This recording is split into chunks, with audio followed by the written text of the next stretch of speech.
사랑하는 성도님들, 오늘도 이 시간 함께 해주셔서 진심으로 감사드립니다. 혹시 요즘 이런 생각 해보신 적 있으십니까? 더 이상 견딜 수 없다. 정말 모든 것을 포기하고 싶다. 직장에서 연일 계속되는 스트레스로 인해 뭔가 마음이 한계에 다다른 분들이 계실 것입니다. 자녀들과의 관계가 어그러져서 소통이 전혀 되지 않아 절망감에 빠져 계신 부모님들도 있으실 것입니다. 경제적인 어려움이 계속되어 미래에 대한 희망을 잃어버리신 분들도 있으실 것입니다. 질병과 고통으로 인해 삶의 의미를 찾지 못하고 계신 분들도 있으실 것입니다. 그런 경험 있으시죠? 정말 모든 것이 막막하고 앞이 보이지 않고 도대체 왜 이런 일들이 나에게만 일어나는지 원망스러울 때가 있으시죠? 그럴 때면 차라리 모든 것을 내려놓고 싶은 마음, 포기하고 싶은 마음이 들 때가 있으시죠? 믿음의 가족들이여, 오늘 저는 여러분에게 하나님께서 주시는 놀라운 소망의 메시지를 전해드리고 싶습니다.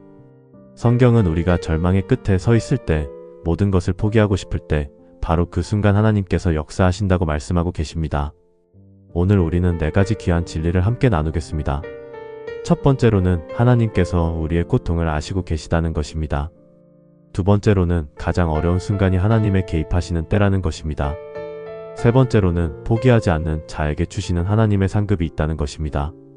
그리고 네 번째로는 우리의 고난이 더 큰 영광을 위한 하나님의 계획이라는 것입니다. 자, 그러면 첫 번째 진리부터 함께 살펴보겠습니다.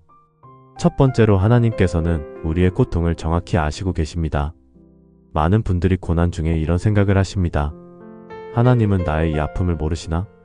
왜 이렇게 오랫동안 침묵하고 계시나? 그런데 성경은 이렇게 말씀하고 있습니다.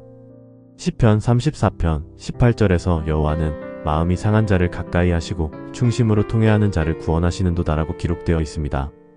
이 말씀의 히브리어 원어를 보면 가까이 하신다는 표현이 매우 특별합니다. 이는 단순히 옆에 계시는 것이 아니라 우리의 상처 바로 그 자리에서 함께 아파하신다는 의미입니다. 마치 어머니가 아픈 자녀의 침상 옆에서 밤새 지켜보며 함께 아파하듯이 하나님께서도 우리의 고통 한가운데 계시면서 함께 눈물 흘려주시는 분이십니다. 여러분, 정말 그렇지 않습니까? 우리가 가장 힘들어할 때, 가장 절망스러워할 때, 바로 그때 하나님께서 우리를 외면하지 않으시고 더욱 가까이 오셔서 우리와 함께 하신다는 이 진리가 얼마나 위로가 됩니까? 저는 목회를 하면서 수많은 성도님들을 만나왔습니다. 한 집사님이 계셨는데 갑작스런 사업 실패로 모든 재산을 잃고 빚더미에 앉게 되었습니다. 그분은 저에게 이렇게 말씀하셨습니다. 목사님, 저는 30년간 교회를 다녔고 11조도 빠뜨리지 않고 드렸는데 왜 하나님은 저에게 이런 시련을 주실까요? 그때 저는 그분에게 20편, 34편, 18절 말씀을 나누어 드렸습니다. 그리고 함께 기도하며 하나님께서 그분의 아픔을 아시고 계시며 바로 지금 이 순간에도 그분과 함께하고 계시다는 것을 깨닫게 해드렸습니다. 놀랍게도 그분은 그 후 몇 개월 뒤에 새로운 일을 시작하게 되었고 이전보다도 더 큰 축복을 받게 되었습니다. 그분이 나중에 저에게 고백하시기를 가장 어려웠던 그 시간이 오히려 하나님과 가장 가까웠던 시간이었다고 말씀하셨습니다. 사랑하는 성도님들이여, 여러분이 지금 겪고 계시는 그 고통을 하나님께서 모르시는 것이 아닙니다. 오히려 하나님께서는 여러분보다 더 간절히 그 문제의 해결을 원하고 계시며 가장 좋은 때에 가장 좋은 방법으로 응답해 주실 것을 믿으시기 바랍니다. 그렇다면 두 번째 진리를 살펴보겠습니다. 두 번째로 가장 어려운 순간이 바로 하나님께서 개입하시는 때입니다. 성경을 보면 하나님께서는 항상 인간적으로는 불가능해 보이는 상황에서 역사하셨습니다. 홍해 앞에서 진퇴양난에 빠진 이스라엘 백성들, 사방이 적으로 둘러싸인 여호사밧 왕, 사자굴에 던져진 다니엘, 이들 모두 인간적으로는 절망적인 상황이었습니다. 그런데 바로 그 절망의 순간에 하나님의 기적이 일어났습니다. 출애굽기 14장 13절부터 14절에서 모세는 이렇게 말합니다. 모세가 백성에게 이르되 너희는 두려워하지 말고 가만히 서서 여호와께서 오늘 너희를 위하여 행하시는 구원을 보라. 너희가 오늘 본 애굽 사람을 영원히 다시 보지 아니하리라. 여호와께서 너희를 위하여 싸우시리니 너희는 가만히 있을지니라. 여기서 주목할 점은 모세가 가만히 서서라고 말한 것입니다. 히브리어로 히트 야체브인데 이는 굳건히 서서 하나님의 역사하심을 지켜보라는 의미입니다. 즉, 우리가 할 수 있는 모든 방법이 막혔을 때, 인간의 지혜와 능력으로는 더 이상 어찌할 수 없을 때, 바로 그때가 하나님께서 직접 나서시는 때라는 것입니다. 여러분, 생각해 보십시오. 만약 홍해가 얕은 개울이었다면, 이스라엘 백성들이 스스로 건널 수 있었다면 그것이 기적이겠습니까? 만약 다니엘이 사자굴이 아니라 편안한 방에 갇혔다면 그것이 하나님의 능력을 보여주는 일이겠습니까? 바로 절망적이고 불가능해 보이는 상황이어야만 하나님의 영광이 나타나는 것입니다. 저희 교회에 한 권사님이 계셨는데 의사로부터 시한부 진단을 받으셨습니다. 가족들은 모두 절망에 빠졌고 그 권사님 자신도 모든 희망을 잃었습니다. 그런데 바로 그때 그분은 진정한 기도를 시작했습니다. 매일 새벽마다 교회에 나오셔서 눈물로 기도하시며 하나님께 매달렸습니다. 그리고 놀랍게도 6개월 후 재검진에서 완전히 깨끗해진 것을 확인할 수 있었습니다. 의사들도 설명할 수 없는 기적이었습니다. 그 권사님이 나중에 간증하시기를 병을 얻기 전에는 형식적인 신앙생활을 했지만 절망적인 상황을 통해 진정한 하나님을 만날 수 있었다고 하셨습니다. 믿음의 가족들이여, 지금 여러분이 처한 상황이 아무리 절망적이어도 포기하지 마십시오. 바로 그 순간이 하나님께서 개입하셔서 놀라운 역사를 베푸실 때입니다. 인간의 끝이 하나님의 시작입니다. 이제 세 번째 진리를 살펴보겠습니다. 세 번째로 포기하지 않는 자에게 주시는 하나님의 특별한 상급이 있습니다. 성경에서 가장 감동적인 인물 중 하나가 바로 욥입니다. 욥은 하루아침에 모든 것을 잃었습니다. 재산도 잃고 자녀들도 잃고 건강도 잃었습니다. 아내는 하나님을 욕하고 죽으라고 말했고 친구들은 그를 정죄했습니다. 그야말로 사면초가의 상황이었습니다.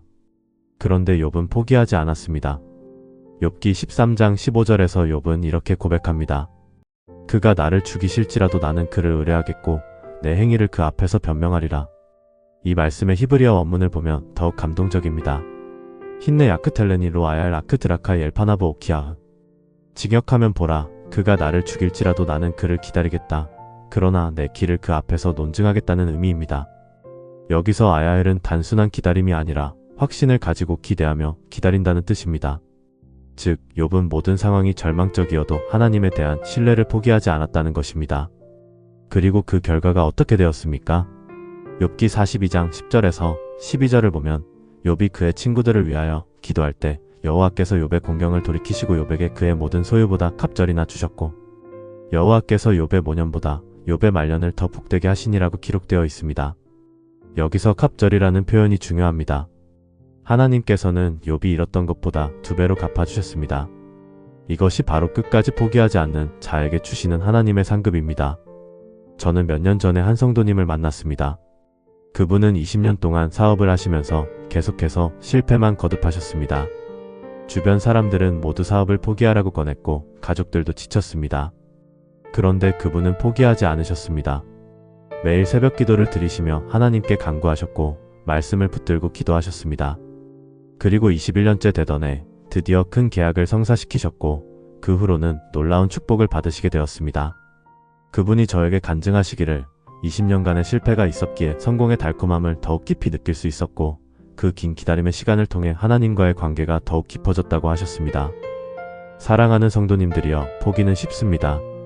모든 것을 내려놓는 것은 한순간입니다. 그러나 끝까지 견디며 하나님을 신뢰하는 것, 그것이야말로 진정한 믿음입니다. 하나님께서는 끝까지 포기하지 않는 당신을 결코 실망시키지 않으실 것입니다. 마지막으로 네 번째 진리를 나누겠습니다. 네 번째로, 우리의 고난은 더 큰 영광을 위한 하나님의 계획입니다. 많은 분들이 고난을 당할 때 왜 하나님께서 나에게 이런 시련을 주시는가? 라고 질문하십니다. 그런데 성경은 우리의 고난에 대해 전혀 다른 관점을 제시합니다. 로마서 8장 18절에서 바울 사도는 이렇게 말씀합니다. 생각하건대 현재의 고난은 장차 우리에게 나타날 영광과 비교할 수 없도다. 여기서 비교할 수 없다는 표현의 헬라어는 우크 악시아인데 이는 전혀 가치가 비교되지 않는다는 강한 표현입니다. 즉, 현재의 고난이 아무리 크고 힘들어도 그것은 하나님께서 예비하신 영광에 비하면 아무것도 아니라는 의미입니다. 더 나아가 고린도후서 4장 17절에서는 우리가 잠시 받는 환난에 경한 것이 지극히 크고 영원한 영광에 중한 것을 우리에게 이루어 주심이라고 말씀합니다. 여기서 놀라운 것은 이루어 주신다는 표현입니다. 헬라어로 카테르가제타이인데 이는 단순히 주시는 것이 아니라 고난을 통해 영광을 만들어내신다는 의미입니다. 마치 대장장이가 쇠를 불에 달구고 망치로 두드려서 아름다운 검을 만들어내듯이 하나님께서는 우리의 고난을 통해 더 큰 영광을 만들어내신다는 것입니다. 이것을 가장 완벽하게 보여주신 분이 바로 예수님이십니다. 십자가의 고난이 없었다면 부활의 영광도 없었을 것입니다. 죽음의 골짜기를 통과하지 않았다면 생명의 면류관도 없었을 것입니다. 히브리서 12장 2절에서는 믿음의 주요 또 온전하게 하시는 이인 예수를 바라보자. 그는 그 앞에 있는 기쁨을 위하여 십자가를 참으사 부끄러움을 개의치 아니하시더니 하나님 보좌 우편에 앉으셨느니라고 말씀합니다.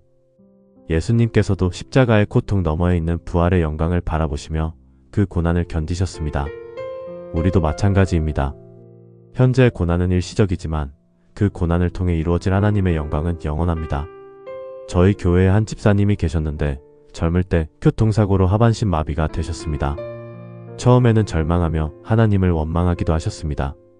그런데 시간이 지나면서 그분은 같은 처지에 있는 장애인들을 위한 사역을 시작하셨습니다. 휠체어를 타고 다니시며 절망에 빠진 장애인들을 위로하시고 재활치료를 도우시며 무엇보다 그들에게 하나님의 사랑을 전하셨습니다. 지금까지 그분을 통해 주님께 돌아온 장애인들이 수백 명이 됩니다. 그분이 종종 말씀하시기를 만약 자신이 사고를 당하지 않았다면 이런 귀한 사역을 할 수 없었을 것이라고 하셨습니다. 자신의 고난이 다른 사람들에게 희망이 되고 하나님의 영광을 드러내는 통로가 되었다는 것입니다. 믿음의 가족들이여, 지금 여러분이 겪고 계시는 그 고난이 헛되지 않습니다. 하나님께서는 그 고난을 통해 여러분 안에 더 큰 영광을 준비하고 계십니다. 그 고난을 통해 여러분의 믿음은 더욱 견고해질 것이고 여러분의 인격은 더욱 성숙해질 것이며 여러분을 통해 많은 사람들이 위로받고 소망을 얻게 될 것입니다. 포기하지 마십시오. 조금만 더 견디십시오. 하나님의 때가 이르면 반드시 그 고난의 의미를 깨닫게 하실 것입니다. 사랑하는 성도님들, 오늘 우리가 함께 나눈 4가지 진리를 다시 한번 정리해 보겠습니다. 첫 번째로, 하나님께서는 우리의 고통을 정확히 아시고 계십니다. 우리가 흘리는 눈물 한 방울, 우리가 내뱉는 탄식 소리 하나까지도 하나님께서 놓치지 않으시고 기억하고 계십니다. 두 번째로, 가장 어려운 순간이 바로 하나님께서 개입하시는 때입니다. 인간의 방법이 막힐 때 바로 그때 하나님의 기적이 시작됩니다. 세 번째로, 포기하지 않는 자에게 주시는 하나님의 특별한 상급이 있습니다. 욥처럼 끝까지 하나님을 신뢰하며 기다리는 자에게 하나님께서는 갑절의 축복으로 보상해 주십니다. 네 번째로, 우리의 고난은 더 큰 영광을 위한 하나님의 계획입니다. 현재의 고통은 잠시이지만 그것을 통해 이루어질 하나님의 영광은 영원합니다. 여러분, 정말 이런 약속들이 우리에게 있다면 우리가 포기할 이유가 어디 있겠습니까? 하나님께서 우리와 함께 하시고 우리의 고통을 아시고 가장 좋은 때에 개입하셔서 놀라운 역사를 베푸실 것을 믿는다면 우리는 어떤 어려움도 이겨낼 수 있지 않겠습니까? 오늘 이 말씀이 여러분의 마음에 깊이 새겨지기를 바랍니다. 지금 당장은 어둠 속에 있는 것 같아도 곧 찬란한 새벽이 밝아올 것입니다. 지금은 겨울의 추위가 매섭게 느껴져도 반드시 따뜻한 봄이 찾아올 것입니다. 포기하지 마십시오. 조금만 더 견디십시오. 하나님의 때가 이르면 모든 것이 합력하여 선을 이루는 것을 보게 될 것입니다. 혹시 오늘 이 말씀이 여러분의 마음에 위로와 힘이 되셨다면 좋아요 버튼을 눌러주시고 댓글로 여러분의 간증이나 기도 제목을 나누어 주시기 바랍니다. 또한 주변에 힘들어하는 분들이 계시다면 이 영상을 공유해 주셔서 함께 은혜 받을 수 있도록 해주시기 바랍니다. 다음 시간에도 더욱 귀한 하나님의 말씀으로 여러분을 찾아뵙겠습니다. 사랑하는 성도님들 위해 하나님의 크신 은혜와 평강이 충만하시기를 축복합니다. 주 예수 그리스도의 이름으로 기도드립니다. 아멘.